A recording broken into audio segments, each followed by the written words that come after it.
순자산 9억인데 왜 이렇게 비참할까? 이 질문은 단순히 돈의 문제가 아닙니다. 40대의 조기 은퇴를 선언하며 꿈꾸던 파이어족의 삶은 대체로 자유와 행복을 약속합니다. 그러나 현실은 종종 그 기대를 배신합니다. 충분해 보이던 자산도, 철저히 계획한 것 같던 은퇴 생활도 왜 그렇게 빠르게 흔들리는 걸까요? 이는 단순히 재정적 계산 이상의 문제를 포함합니다. 은퇴 준비에는 돈뿐 아니라 삶의 균형과 미래의 불확실성을 직면할 심리적 준비가 필요합니다. 지금부터 40대 조기 은퇴자의 몰락을 둘러싼 현실과 교훈을 세 가지 사례를 통해 살펴보겠습니다. 이를 통해 은퇴 준비에서 무엇이 중요한지 공감하고 불확실한 미래에 대한 대비를 함께 고민해보는 시간을 가져봅시다. 본론. 사례 1도는 충분했지만 삶의 방향을 잃었다. 김씨 42세는 직장 생활 동안 9억이라는 순자산을 모으며 누구보다 철저히 은퇴를 준비했습니다. 그러나 은퇴 후 첫 1년 동안 그는 예기치 못한 문제에 직면했습니다. 매일 아침 침대에서 일어나는 이유가 없다는 사실이 그를 괴롭게 했습니다. 더 이상 이루고 싶은 목표가 없으니 그의 하루는 텅 빈 느낌이었습니다. 교훈 재정적 자유가 곧 삶의 만족을 보장하지는 않습니다. 은퇴 후의 삶을 행복하게 만들기 위해서는 새로운 목표나 열정을 찾는 것이 필수입니다. 김씨처럼 은퇴 후 삶을 채울 수 있는 활동이나 취미를 미리 계획해두지 않으면 목표 없는 시간이 오히려 정신적으로 더 큰 부담이 될 수 있습니다. 사례 이 계획이 틀어지자 모든 것이 무너졌다. 이씨 45세는 은퇴 후 4%룰 자산의 4%를 매년 인출하며 생활을 철저히 따랐습니다. 그러나 3년 차에 글로벌 경제 위기로 자산이 급격히 하락했고 갑작스러운 부모님의 병원비와 자녀 교육비가 겹쳐 그의 계획은 완전히 틀어졌습니다. 그는 다시 일을 구하려 했지만 중년의 나이에 경력을 인정받기란 쉽지 않았습니다. 교훈 은퇴 후에도 예상치 못한 변수는 반드시 생깁니다. 자산을 관리할 때는 투자 위험을 분산하고 긴급 상황에 대비한 비상금을 충분히 마련해 두어야 합니다. 또한 일정 정도의 일할 준비를 유지하며 스스로를 유연하게 만들어야 합니다. 사례 3 사회적 관계의 단절은 고립으로 이어졌다. 박씨 48세는 은퇴 후 가족과 함께 시간을 보내며 여유로운 삶을 꿈꿨습니다. 그러나 은퇴 후 친구와 동료와의 관계가 급격히 줄어들며 외로움에 시달리기 시작했습니다. 아내와 자녀들도 각자의 삶이 바빠지며 그는 결국 사회적으로 고립되었다는 느낌을 받았습니다. 교훈 은퇴 후에는 사회적 관계를 유지하거나 새로운 커뮤니티에 참여하려는 노력이 필요합니다. 이는 단순히 외로움을 해결하는 것을 넘어 삶에 활력을 주는 중요한 요소가 됩니다. 박 씨처럼 관계 단절로 인해 심리적 어려움을 겪지 않으려면 은퇴 전부터 적극적으로 사회활동을 계획하고 참여해야 합니다. 결론. 순자산 9억인데 왜 이렇게 비참할까? 이 질문은 단지 개인의 문제가 아닙니다. 은퇴는 재정적 자유 이상을 요구하며 심리적 준비와 사회적 네트워크, 그리고 예기치 못한 변수에 대한 대비가 필수적입니다. 위의 사례들처럼 철저한 재정 계획도 사회적 관계와 심리적 안정이 결여되면 무너질 수 있습니다. 이제 당신의 은퇴 준비를 돌아보세요. 돈만으로 해결될 수 없는 은퇴 후의 삶, 어떻게 채워나갈 것인지 진지하게 고민해 볼 때입니다. 필요한 것은 단순히 돈을 모으는 것이 아니라 자신이 진정 원하는 삶을 설계하고 준비하는 것입니다. 당신의 40대, 그리고 그 이후가 비참한 몰락이 아닌 진정한 자유와 행복으로 채워지길 바랍니다. 전문가 칼럼 파이어족의 몰락에서 배운 은퇴 준비의 진짜 비결. 파이어 FIRE, Financial Independence Retire Early라는 단어를 들으면 어떤 기분이 드시나요? 아마도 많은 분들이 경제적 자유, 조기 은퇴, 평생 자유로운 삶을 떠올릴 겁니다. 하지만 오늘 우리가 이야기할 주제는 이 이상적인 그림 뒤에 숨겨진 현실입니다. 40대의 자산 9억을 가지고 은퇴한 사람들이 몰락한 사례를 통해 우리 모두가 배워야 할 교훈을 나누고자 합니다. 은퇴 준비의 핵심은 돈이 아닌 삶의 방향. 파이어족의 삶은 한때 누구나 부러워하는 모습이었습니다. 회사에서 탈출하고 아침 알람 없이 원하는 때에 일어나고 남은 인생을 자신만을 위해 사용하는 것처럼 보였죠. 그러나 현실은 결코 단순하지 않았습니다. 경제적 자유를 이루는 것만큼이나 중요한 것은 은퇴 후의 삶을 어떻게 채울 것인가에 대한 준비입니다. 예를 들어 김씨 42세의 사례를 떠올려 봅시다. 그는 9억 원이라는 자산으로 은퇴했지만 은퇴 후 방향성을 잃고 매일 같은 일상에 빠져들었습니다. 결국 그는 돈이 있어도 하루가 공허하다라는 말을 반복했습니다. 이야기에서 배울 점 은퇴 후의 삶은 단순히 쉬는 시간이 아닙니다. 우리의 뇌와 마음은 계속 성장하고 발전할 기회를 원합니다. 은퇴를 꿈꿀 때 그 이후에 내가 이루고 싶은 목표, 배우고 싶은 것, 혹은 기여하고 싶은 일을 고민해 보세요. 이는 단순한 취미를 넘어서는 문제입니다. 삶의 목적을 재발견하는 과정입니다. 위험은 예기치 못한 순간에 온다. 이씨 45세의 사례는 투자와 재정 관리에 대한 우리의 태도를 돌아보게 합니다. 그는 4% 룰이라는 철저한 재정 계획을 세워 은퇴했지만 3년 후 예상치 못한 글로벌 경제 위기와 가족의 의료비로 자산이 급격히 줄어들며 다시 일을 찾으려 했습니다. 그러나 중년이 되어서 경력을 인정받고 재취업하는 일은 생각보다 어려웠습니다. 여기서 중요한 질문, 당신은 은퇴 후 예상치 못한 변수에 얼마나 대비하고 있나요? 현실적인 조언으로는 다음과 같은 것들이 있습니다. 비상금 준비, 총 자산의 최소 1020%는 절대 손대지 않을 비상금으로 확보해야 합니다. 위험 분산 투자, 자산은 단일 종목이나 특정 시장에 집중하기보다 여러 자산군에 나눠 투자하세요. 지속 가능한 수입원, 완전히 은퇴하는 대신 파트타임 일이나 재택근무 형태로 일정 수입원을 유지하면 심리적 안정감이 생깁니다. 사회적 관계는 자산만큼 중요하다. 박씨 48세의 사례를 보면 사회적 관계가 얼마나 중요한지 알 수 있습니다. 그는 은퇴 후 아내와 자녀와 더 많은 시간을 보내기를 꿈꿨지만 현실은 달랐습니다. 가족도 각자의 삶에 바빠지고 그는 결국 사회적 고립 속에서 외로움에 시달리게 되었습니다. 은퇴 후 사회적 관계를 유지하는 것은 단순히 즐거움 이상의 문제입니다. 사람들과의 교류는 정서적 안정과 정신 건강을 유지하는 데 매우 중요합니다. 구체적인 방법으로는 지역사회의 동호회나 자원봉사 활동에 참여하세요. 새로운 기술을 배우는 강좌에 참여해 비슷한 관심사를 가진 사람들과 연결될 수 있습니다. 은퇴 후에도 직장 동료들과의 관계를 유지하려는 노력을 기울이세요. 은퇴 준비는 돈 이상을 포함해야 한다. 우리는 보통 은퇴 준비를 돈과 투자에만 집중합니다.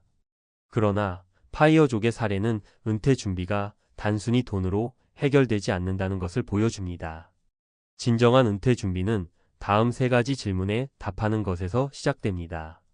삶의 목적은 무엇인가? 은퇴 후에도 자신이 가치 있다고 느낄 수 있는 활동을 계획하세요. 그것이 봉사활동이든 새로운 기술 습득이든 작은 비즈니스 운영이든 상관없습니다. 위험 관리는 충분한가? 자산은 장기적으로 관리되어야 하고 불확실성에 대비할 수 있는 비상 계획이 필요합니다. 사회적 관계를 유지할 방법이 있는가? 사람들과의 교류를 유지할 수 있는 환경을 만드세요. 이는 정신적, 정서적 건강에 결정적입니다. 결론, 당신의 은퇴 지금 준비해야 합니다. 순자산 9억인데 왜 이렇게 비참할까? 라는 질문은 단순히 돈의 문제가 아니라 삶의 균형과 방향성에 대한 문제였습니다. 오늘 우리는 40대 조기 은퇴자들의 사례를 통해 은퇴 후의 삶을 어떻게 설계해야 하는지 배웠습니다. 마지막으로 드리고 싶은 말은 이것입니다. 은퇴는 끝이 아니라 새로운 시작입니다. 그 시작이 불안과 후회가 아닌 자유와 만족으로 채워지길 바랍니다. 당신의 은퇴 준비는 지금부터 시작됩니다. 돈, 삶의 목표, 관계라는 세 가지 축을 균형 있게 준비하세요. 그러면 은퇴 후에도 빛나는 삶을 만들 수 있을 것입니다.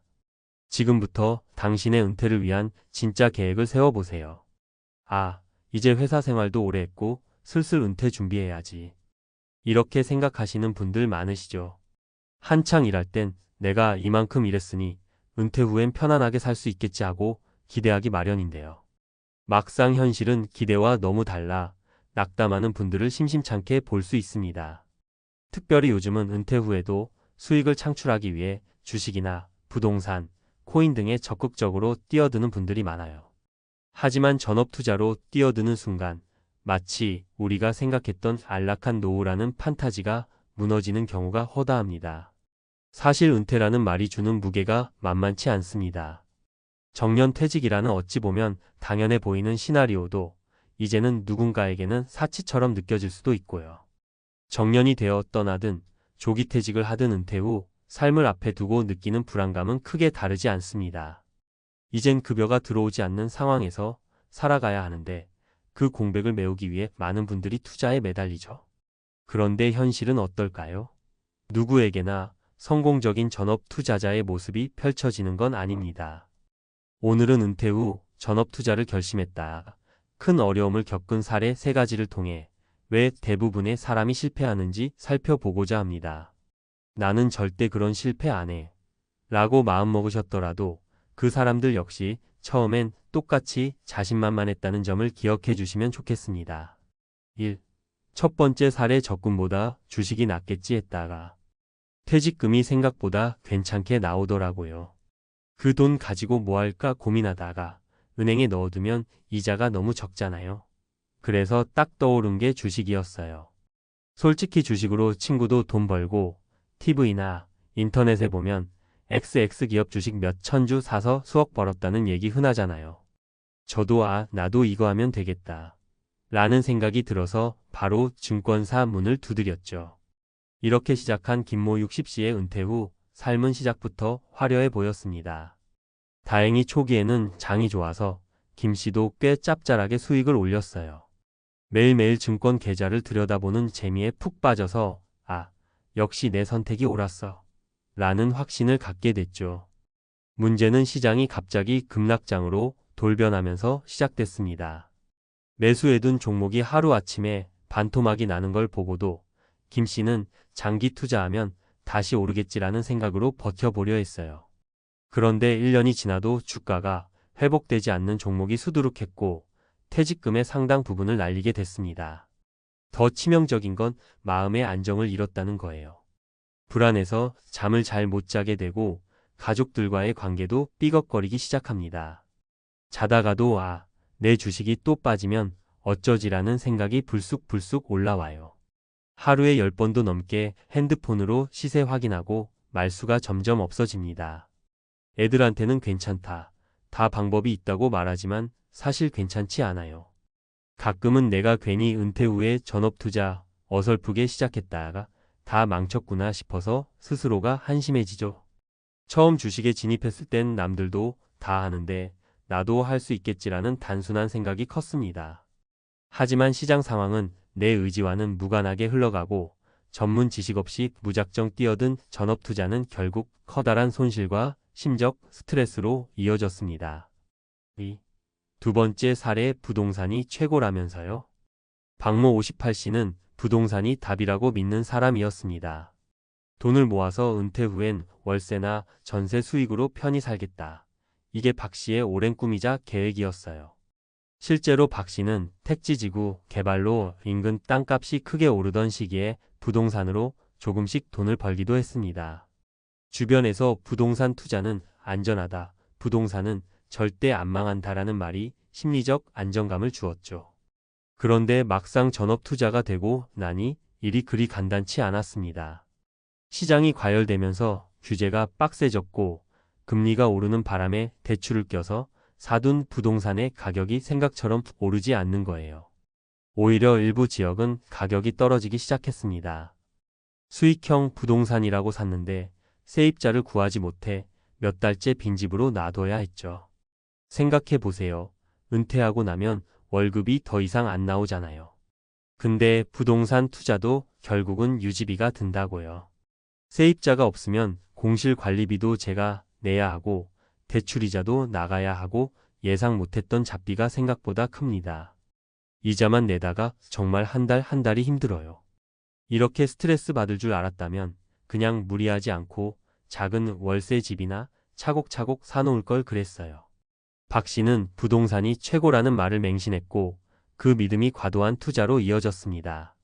결국 수익은커녕 유지비로 생활비가 점점 빨려 들어가면서 안정적 노후를 위해 투자했던 부동산이 오히려 박 씨의 노후 삶을 흔들어버린 셈이 되었습니다. 3. 세 번째 사례 금방 먹고 빠지면 된다고 해서 코인 들어갔는데 한편 전업투자라는 말이 주로 주식과 부동산만을 의미하는 건 아닙니다. 조모 55씨는 주변 젊은 사람들한테 요즘엔 코인이 대세다라는 말만 듣고 재테크 세상에 뒤처지지 않으려는 마음에 큰맘 먹고 코인 투자에 뛰어들었습니다. 솔직히 처음엔 무슨 코인이 있고 시세가 왜 이렇게 요동치는지 하나도 몰랐어요. 근데 친구가 야, 이거 한번 타면 대박나. 은퇴하고 두세 달만 알차게 투자하면 몇 배 뻥튀기 가능해라고 꼬시길래 그래, 한번 해보자 싶었죠. 저도 노후 자금 좀 빨리 불려서 편해지고 싶었거든요. 처음엔 정말 며칠 만에 몇십 %씩 올랐고 조 씨는 이거 물 들어올 때 노후 젓는다더니 딱 나한테 하는 말이네라며 신나했습니다. 하지만 코인 시장은 예측 불가능한 급락이 더 무섭기로 유명합니다. 어느 날 갑자기 호재가 악재로 돌변하고 순식간에 투자금이 반토막 납니다. 아침에 일어나면 간밤에 코인 시세가 또 출렁해 있어요. 몇십 %씩 내릴 때도 많고요. 몇 번이고 지금이라도 빼야 하나? 고민하다가 그때마다 그래, 다시 오를 거야 하면서 물을 타요. 그런데 결과적으로는 크게 한번 손실을 입고 나니 자존감도 뚝 떨어지고 남한테도 말 못해요. 괜히 쪽팔리잖아요. 왜 그렇게 무모하게 투자했냐는 소리 들을까 봐요. 조 씨는 애초에 지식이 부족했음에도 불구하고 지인의 이야기에 혹해 성급한 선택을 했습니다. 많은 중장년층이 비슷한 고민을 하고 비슷한 실수를 반복하곤 합니다. 조금이라도 남들보다 빠르게 그리고 크게 벌 수 있다면 좋겠다는 마음이 결국 리스크 관리 없이 과감한 베팅으로 이어지는 거죠. 전업투자 왜 실패가 많을까? 안정적 수입원의 부재. 은퇴 전에는 월급이라는 안정된 수입원이 있었지만 은퇴 후에는 모든 수입을 투자로 충당해야 합니다. 시장이 한번 흔들리면 생활비까지 흔들리는 구조여서 마음도 덩달아 불안해지죠. 전문 지식과 정보의 부족. 퇴직 후 급하게 주식, 부동산, 코인 시장에 들어가다 보니 전문적인 공부나 실전 경험이 부족할 수밖에 없습니다. 잘 될 때는 다 잘한다고 느껴도 한번 위기가 닥치면 방어 전략이 부족해서 크게 휘청이기 쉽습니다. 투자 심리와 감정 컨트롤의 어려움. 전업 투자는 생각보다 심리 싸움입니다. 자신이 투자금을 잃는 걸 견디기 어려운데 하필 그 돈이 은퇴 자금이라면 더더욱 멘탈이 무너집니다. 감정적 판단이 쌓이면 원금 손실이 눈덩이처럼 커지게 됩니다. 피드백 시스템 부재. 직장에 있을 때는 잘못된 의사 결정을 해도 함께 일하는 동료나 상사가 피드백을 해주고 조직이 책임을 나누기도 합니다. 하지만 전업투자는 100% 자기 책임이기 때문에 피드백을 얻기가 힘들고 실수를 반복하기 쉽습니다. 어떻게 대처해야 할까? 분산 투자와 보수적 접근. 은퇴 후엔 공격적 투자를 하기보단 최대한 자산을 지키는 데에 초점을 맞춰야 합니다. 한 분야에 몰빵하기보다 자산을 여러 군데로 나누고 작은 수익도 좋다는 마음가짐으로 보수적으로 접근하는 게 안전합니다. 꾸준한 공부와 정보 수집. 전업 투자를 하겠다고 마음먹었다면 최소한 책이나 강의, 세미나 등을 통해 꾸준히 관련 지식을 쌓아야 합니다. 시장 동향을 주기적으로 살피고 여러 전문가의 의견을 비교해보는 과정이 필수예요. 멈추는 용기 손절과 전략 수정. 투자 방향이 잘못됐다고 느껴지면 손실을 조금 보더라도 과감히 멈출 줄 알아야 합니다.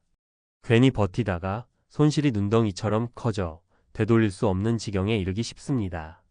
안정된 현금 흐름 마련. 개인연금, 연금보험 혹은 파트타임 일자리 등 적더라도 일정한 현금 흐름이 필요합니다.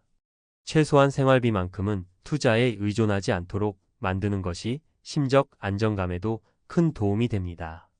전문가와의 상담. 은퇴 후 전업 투자를 진지하게 고민한다면 전문가와 미리 상담해 보시는 걸 권장합니다. 재무 설계사나 공인중개사, 금융 전문가 등은 다양한 사례와 통계, 시장 분석을 통해 보다 객관적인 조언을 줄 수 있습니다. 마치며 남들도 하는데 나도 하면 되지 라는 가벼운 마음으로 전업 투자에 뛰어들 수 있지만 그 뒤에 따라오는 책임과 리스크는 결코 가볍지 않습니다. 은퇴 후라는 시점은 다시 큰 돈을 벌기 위해 도전하는 시기가 아니라 평생 모아놓은 자산을 어떻게 지키고 관리하느냐가 더 중요한 시기이기도 합니다. 오늘 소개한 김 씨, 박 씨, 조 씨 사례처럼 시작은 누구나 자신감으로 가득 차 있지만 결과가 모두 행복한 결말로 이어지지는 않습니다. 실패가 극단으로 치달으면 노년의 삶 전체가 흔들릴 수 있으니까요. 누구나 은퇴 후 행복한 그림을 그리지만 그 그림을 안정적으로 유지하기 위해서는 어쩌면 우리가 생각했던 것 이상으로 현실적인 준비와 고민이 필요합니다. 혹시 지금 은퇴를 앞두고 있거나 이미 은퇴한 상태에서 투자만이 살 길이라고 생각하신다면 오늘 이야기를 한번 콕 씹어 보시길 권합니다. 전업 투자라는 선택이 정말 최선인지, 내 자산과 성향에 맞는지, 다른 보완책은 없는지 꼼꼼히 따져봐야 합니다. 큰 돈을 빨리 벌기보다는 안정적으로 오래 버티기가 은퇴 후에는 훨씬 중요한 가치일 테니까요. 자, 이제는 은퇴 후 전업 투자에 대한 환상보다는 현실을 직시해야 할 때입니다. 누구나 실패할 수 있지만 실패를 미리 방지하기 위한 노력과 올바른 판단이 있다면 조금 더 안전하고 편안한 노후를 맞이할 수 있을 거예요. 여러분의 은퇴가 비참한 현실이 아니라 준비된 선택으로 이어지길 진심으로 바랍니다. 60대, 70대 가난은 비참하다. 당신도 그 길을 걷고 있는가? 우리는 모두 노후를 행복하게 보내고 싶어 합니다. 하지만 현실은 그렇게 녹록지 않습니다. 60대, 70대에 접어들어 가난해지면 그 비참함과 서러움은 상상 이상입니다. 노후의 경제적 어려움은 그 누구도 피할 수 없는 주제이며 특히 우리가 준비하지 못한 상황에서 닥칠 때 그 충격은 큽니다. 오늘은 왜 60대, 70대에 가난해지는 사람들이 늘어나고 있는지 그리고 그들이 어떤 어려움을 겪는지 이야기해 보려고 합니다. 마지막으로 가난의 늪에 빠지지 않기 위한 몇 가지 방법도 함께 나누고자 합니다. 사례 1 연금만 믿고 살다가는 첫 번째 사례는 한 65세의 퇴직자 이야기입니다. 그는 대기업에서 오랜 시간 일했고 퇴직 후 연금만으로도 충분히 살 수 있을 거라 믿었어요. 매달 들어오는 연금이 그리 적지 않았기 때문에 평소에 큰 걱정 없이 지냈습니다. 그런데 시간이 지나면서 물가는 계속 오르고 연금의 가치는 점점 줄어들었습니다. 병원비, 약값, 그리고 예상치 못한 생활비 증가로 그의 연금은 생활비를 충당하기에 부족해졌습니다. 결국 그는 퇴직 후 몇 년 만에 작은 아파트를 처분하고 공공주택으로 이사해야 했습니다. 친구들과의 모임도 점점 줄어들었고 그가 말하기를 사는 게 너무 서럽다. 이제 남은 돈도 얼마 없으니 친구들 만나는 것도 부담스럽다고 했습니다. 연금만 믿고 노후를 준비한 것이 얼마나 위험한 선택이었는지 뒤늦게 깨달은 것입니다. 사례 2 건강이 악화되면 돈도 없다. 두 번째는 한 72세 여성의 이야기입니다. 이 여성은 평소에 건강을 매우 중요하게 생각했고 노후에도 건강만 있으면 돈은 그다지 문제가 되지 않을 거라 여겼습니다. 그런데 뜻밖의 건강 문제로 큰 수술을 받게 되었고 이로 인해 생활비는 물론 의료비까지 크게 늘어났습니다. 수술 이후에도 계속되는 재활치료와 약값으로 인해 저축했던 돈은 거의 바닥이 났습니다. 그녀는 노후에는 건강이 최우선이라는 말이 맞는 줄 알았지만 건강이 나빠지면 돈도 없어지는 줄은 미처 몰랐어요. 매달 병원비와 약값 때문에 버는 돈도 다 쓰고 남는 게 없네요 라고 말했습니다. 노후의 건강 문제는 피할 수 없지만 충분한 경제적 대비가 없으면 그 충격은 2배로 다가올 수 있습니다. 사례 3 자녀에 대한 지나친 기대. 마지막 사례는 한 70대 부부 이야기입니다. 이 부부는 젊었을 때 자녀 교육에 모든 돈을 쏟아부었습니다. 두 자녀 모두 대학을 졸업하고 나름 성공적으로 사회생활을 하고 있었기에 부모로서의 역할을 다했다고 생각했죠. 하지만 은퇴 후 자신들의 생활은 자녀가 돌봐줄 거란 기대와 달리 점점 어려워졌습니다. 자녀들도 자기 가족을 꾸리고 살기 바빠 부모를 돕지 못했고 부부는 예상치 못한 노후 빈곤에 직면하게 되었습니다. 우리는 자녀들이 우리를 돌봐줄 거라고 생각했어요. 하지만 지금 보니 그건 우리 생각이었을 뿐이네요. 결국 노후에는 스스로 준비해야 한다는 걸 뼈저리게 느꼈어요. 이 부부는 자녀에 대한 지나친 기대가 얼마나 위험할 수 있는지 깨닫게 된 후 뒤늦게나마 노후 준비를 다시 시작했지만 이미 늦어버린 상태였습니다. 노후 빈곤을 피하는 법 준비만이 살 길이다. 이 세 가지 사례에서 알 수 있듯이 60대와 70대에 가난해지는 이유는 매우 다양합니다. 연금만 믿고 살다가 물가 상승과 생활비 증가에 대비하지 못한 경우, 예상치 못한 건강 문제로 경제적 어려움에 빠지는 경우, 그리고 자녀에 대한 기대가 무너져 버리는 경우 등 우리의 노후를 위협하는 요소는 많습니다. 그렇다면 어떻게 해야 이 비참한 상황을 피할 수 있을까요? 여기 몇 가지 현실적인 조언을 드리겠습니다. 연금 외에도 다양한 수입원을 준비하세요. 연금은 노후 생활의 중요한 기둥이지만 그것만으로는 충분하지 않을 수 있습니다. 퇴직 후에도 소일거리나 파트타임 일을 하거나 자산 운용을 통해 추가 수입을 만들 준비가 필요합니다. 건강보험과 적절한 저축을 준비하세요. 노후의 건강 문제는 필수적으로 발생할 수 있습니다. 의료비에 대비한 저축을 꾸준히 하고 건강보험도 충분히 가입해 두는 것이 중요합니다. 자녀에게 의지하지 마세요. 자녀들이 노후에 도움이 될 것이라는 기대는 현실적이지 않을 수 있습니다. 자녀들도 자신의 삶을 꾸리기 바쁘기 때문에 노후는 온전히 자신의 책임이라는 생각을 갖는 것이 필요합니다. 노후의 가난은 우리 모두가 맞닥뜨릴 수 있는 현실입니다.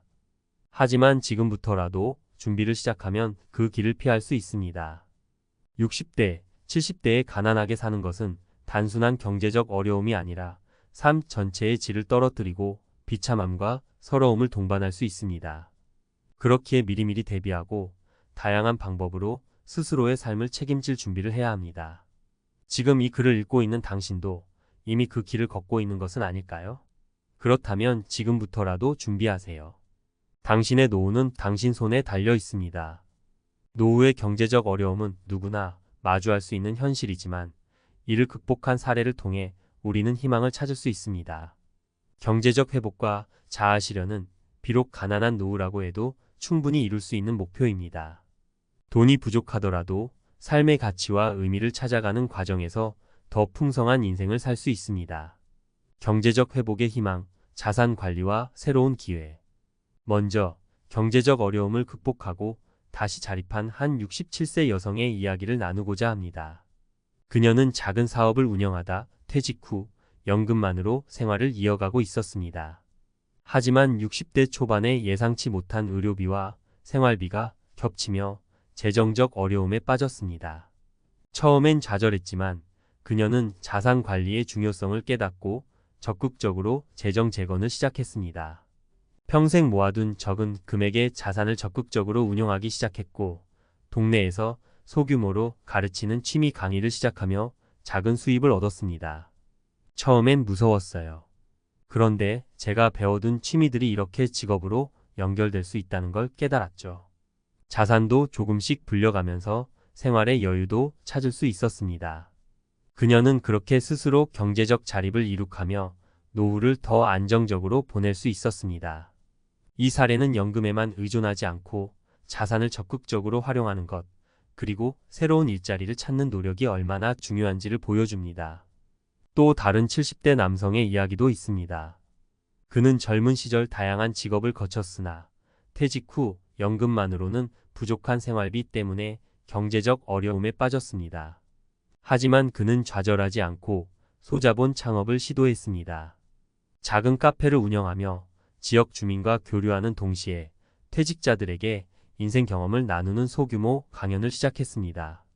카페를 시작한 건 제 자신을 위한 재도전이었어요.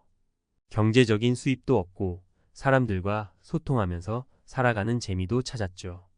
이 남성은 단순히 돈을 벌기 위해 일하는 것이 아니라 삶의 가치를 새롭게 찾아갔습니다. 결국 그는 경제적으로도 안정되었을 뿐만 아니라 인생의 의미를 재발견하며 노후를 더 풍성하게 보낼 수 있었습니다. 자아 실현과 삶의 가치 찾기. 경제적인 어려움은 분명 큰 문제이지만 그럼에도 불구하고 우리는 삶에서 가치를 찾아 나갈 수 있습니다. 75세 여성 박 씨는 경제적 어려움 속에서도 자아 실현을 위해 봉사활동을 시작했습니다. 경제적으로는 넉넉하지 않았지만 박 씨는 자신이 가진 시간을 의미 있게 쓰고 싶었습니다. 그래서 지역 아동센터에서 아이들을 돌보는 봉사활동을 하게 되었죠. 돈은 많지 않았지만 아이들과 시간을 보내는 게 제게 큰 기쁨을 주었어요. 제가 이렇게 의미 있는 일을 할 수 있다는 사실만으로도 충분히 행복했습니다. 박 씨는 자신의 경제적 상황을 뛰어넘어 삶의 의미를 찾은 것이죠. 이런 사례는 돈이 아닌 삶의 가치를 추구하며 자아 실현을 이루는 것이 얼마나 중요한지를 보여줍니다. 마찬가지로 68세의 한 남성은 퇴직 후 경제적으로 어려웠지만 평소 좋아하던 취미 활동인 그림 그리기를 통해 새로운 삶의 가치를 찾았습니다. 처음엔 단순한 취미였던 그림이었지만 주변 사람들의 격려로 소규모 전시회를 열게 되었고 이를 통해 작은 수입도 얻게 되었습니다. 그림 그리는 동안에는 나이를 잊고 경제적인 걱정도 잊을 수 있었어요. 이제는 사람들에게 제 그림을 보여주며 그들과 소통하는 것이 제 인생의 기쁨이 되었죠. 이 남성은 취미 활동을 통해 자아를 실현하며 비록 경제적으로는 부족하더라도 풍부한 삶을 살고 있음을 느끼고 있습니다. 결론 노후의 경제적 어려움도 극복할 수 있다. 이처럼 노후의 경제적 어려움이 찾아오더라도 우리는 이를 극복할 방법을 찾을 수 있습니다. 자산 관리를 통해 재정적 안정을 찾거나 새로운 직업을 모색하며 자립할 수 있습니다. 더불어 돈이 많지 않더라도 삶의 가치를 찾아가는 과정에서 자아 실현을 이룰 수 있습니다. 취미활동, 봉사활동, 지역 사회와의 교류를 통해 우리는 더 의미 있는 노후를 보낼 수 있습니다. 결국 노후의 삶은 단순히 경제적 조건에만 좌우되지 않습니다. 우리가 어떻게 우리의 삶을 재설계하고 어떤 가치를 추구하며 살 것인지가 더 중요한 문제입니다. 노후가 경제적으로 어려울 수는 있지만 희망과 의미를 찾는다면 그 또한 극복할 수 있는 도전일 뿐입니다. 지금 이 글을 읽는 여러분도 혹시 경제적 어려움에 직면해 있다면 포기하지 마세요. 자산을 다시 관리하고 자신이 좋아하는 일에 도전하는 것이 중요합니다. 그리고 돈이 전부가 아니라는 사실을 기억하세요.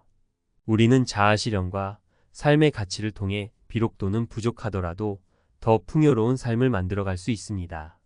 아휴, 사는 게 아니야. 어느 날 새벽 공원 벤치에서 폐지를 정리하던 한 어르신이 무심히 던진 말입니다. 이 말 그냥 흘려들으면 안 됩니다. 지금 한국 사회의 노후 현실을 아주 정확하게 말해주고 있으니까요. 많은 사람들이 은퇴하면 여유롭게 살아야 한다고 믿습니다. 하지만 현실은 정반대입니다. 일을 그만두고 자녀도 출가하고 월급은 끊겼는데 어느 순간 삶의 중심에서 쓸모없는 존재로 밀려난 기분이 드는 거죠. 돈이 없으면 외로움이 2배, 건강까지 잃으면 고통은 3배입니다. 은퇴 후 삶이 왜 이렇게 무너졌을까요? 준비 부족? 맞습니다. 그보다 더 근본적인 이유는 은퇴 후의 삶을 직접 살아본 적이 없어서입니다. 오늘은 우리가 외면하고 있던 노인들의 진짜 고백을 통해 지금부터 무엇을 준비해야 하는지 찬찬히 짚어보려 합니다. 사례 1. 나는 연금이 있어도 외롭다. 72세, 홀로 사는 송할머니. 서울 외곽의 한 빌라 지하. 72세 송할머니는 매달 90만 원의 국민연금을 받습니다. 겉보기엔 괜찮은 노후처럼 보이지만 문제는 사람입니다. 남편은 10년 전 세상을 떠났고 자녀들은 지방으로 떠나 연락도 드뭅니다. 하루 종일 TV만 보다가 가끔 마트를 들르고 돌아오는 일상. 살아있는 게 뭐라고 요즘은 아침에 눈 뜨는 게 무섭다니까요. 할머니의 말엔 감정이 실리지 않았습니다. 그저 무덤덤한 체념. 돈보다 더 중요한 게 관계라는 걸 노년이 되어서야 실감하게 된 겁니다. 준비 포인트 돈도 중요하지만 사람 관계를 미리 잘 다져야 한다. 봉사활동, 동호회, 지역 모임 등 내가 찾아가는 관계를 평소에 만들어두자. 사례 2. 난 아직도 일한다. 안 하면 굶어. 68세 편의점 야간 알바 이씨. 경기 남부의 한 편의점. 이씨는 새벽 12시부터 아침 7시까지 야간 근무를 합니다. 나이는 이미 68세. 허리도 좋지 않고 눈도 침침하지만 일하지 않으면 생활이 안 됩니다. 국민연금은 월 40만 원, 그마저도 늦게 가입해 오래 받지도 못합니다. 아프면 병원도 못 가. 감기약 하나 사는 것도 부담이야. 그래도 손님들하고 인사 나누는 게 그나마 낙이야. 퇴직 후 소득 없이 살 수 있다는 건 환상일 뿐. 생계비, 관리비, 약값, 교통비 매달 고정 지출이 은근히 많습니다. 돈 없는 노후는 단순히 불편한 게 아니라 위험한 상태입니다. 준비 포인트 60대 이전, 은퇴 후 수입원은 반드시 만들어야 한다. 작은 임대소득, 배당소득, 유튜브 블로그 수입, 지역 활동형 아르바이트라도 미리 설계하자. 사례 3. 집도 있고 연금도 있는데 자식 눈치만 봐요. 74세, K씨의 고백. K씨는 서울에 오래된 아파트를 갖고 있습니다. 국민연금도 80만원 넘게 받고 배우자도 건강합니다. 하지만 문제는 가족 갈등입니다. 자식 둘 모두 경제적으로 어렵다며 매달 손을 벌리고 며느리는 노골적으로 집을 팔아 자식들에게 나눠주라 말합니다. 그냥 죽으면 끝날 텐데 살아있으니까 집 때문에 싸우고 눈치 보고 숨도 마음대로 못 쉬는 인생이 돼버렸어요. 자식에게 기대는 노후는 더 이상 안전하지 않습니다. 오히려 정신적, 정서적 독립이 더 필요합니다. 준비 포인트 가족과도 거리 두기가 필요한 시대에 자산 관리는 철저히 내 기준대로 감정보다 계획이 우선돼야 한다. 필요시에는 유언장, 증여계약, 노후 설계서를 작성해 두자. 결론, 살기 위한 준비가 아니라 잘 살기 위한 준비가 필요하다. 차라리 죽는 게 낫다는 말이 나오는 현실은 단지 돈이 없어서만은 아닙니다. 고립되고 의미를 잃고 미래가 보이지 않을 때 사람은 절망합니다. 그래서 노후 준비는 단순한 재무 설계가 아니라 관계, 자존감, 소득, 건강, 삶의 목표까지 총체적으로 다뤄야 합니다. 이제 우리는 바꿔야 합니다. 50대라면 지금부터, 60대라면 지금이라도 늦지 않았습니다. 내가 살고 싶다고 느낄 수 있는 삶을 위해 오늘부터 차근차근 준비해보는 건 어떨까요? 차라리 죽는 게 낫다고요?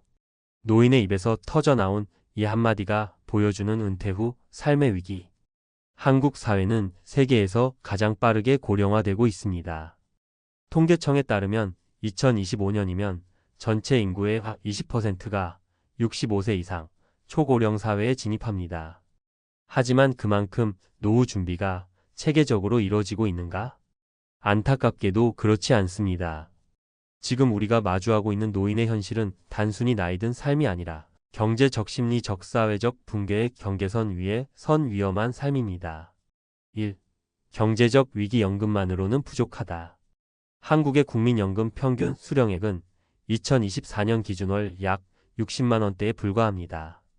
퇴직 전 소득의 2030% 수준에 불과하며 노후의 최소 생활비에도 크게 못 미칩니다. 노후를 위한 추가 자산 축적 없이 연금에만 의존하게 될 경우 많은 이들이 생계형 노동에 의존할 수밖에 없습니다. 실제 2023년 고용노동부 자료에 따르면 65세 이상 고령자의 44%가 경제활동을 하고 있으며 이 중 대부분이 생계를 유지하기 위한 단순 저임금 노동을 하고 있습니다. 특히 야간 편의점, 경비, 환경미화, 폐지수거 등은 신체적 위험 부담이 큽니다. 전문가 조언.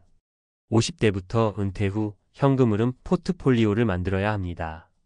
임대소득, 배당소득, 연금저축, 기초생활수급 자격 점검, 지역 일자리 연계 프로그램까지 다양한 수입원을 분산 설계하는 것이 핵심입니다. 2. 정서적 고립, 인간관계 단절이 가져오는 우울감.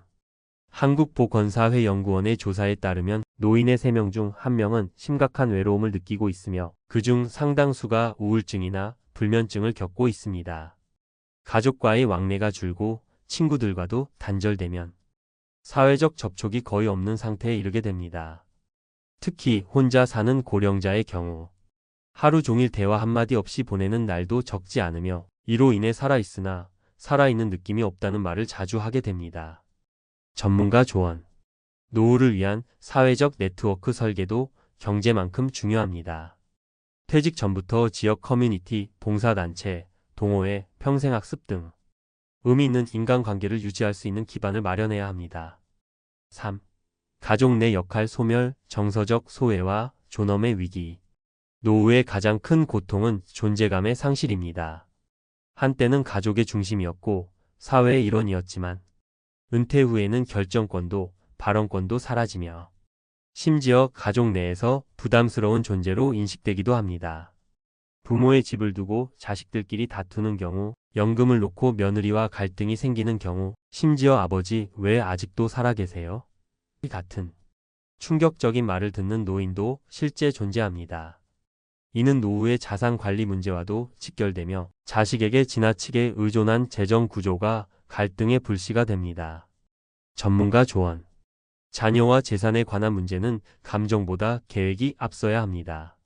상속증여 계획, 유언장, 연금 관리 등 노후 자산의 주도권은 반드시 본인이 가져야 하며 필요시 전문가와 함께 법률적 세무적 상담을 병행하는 것이 좋습니다.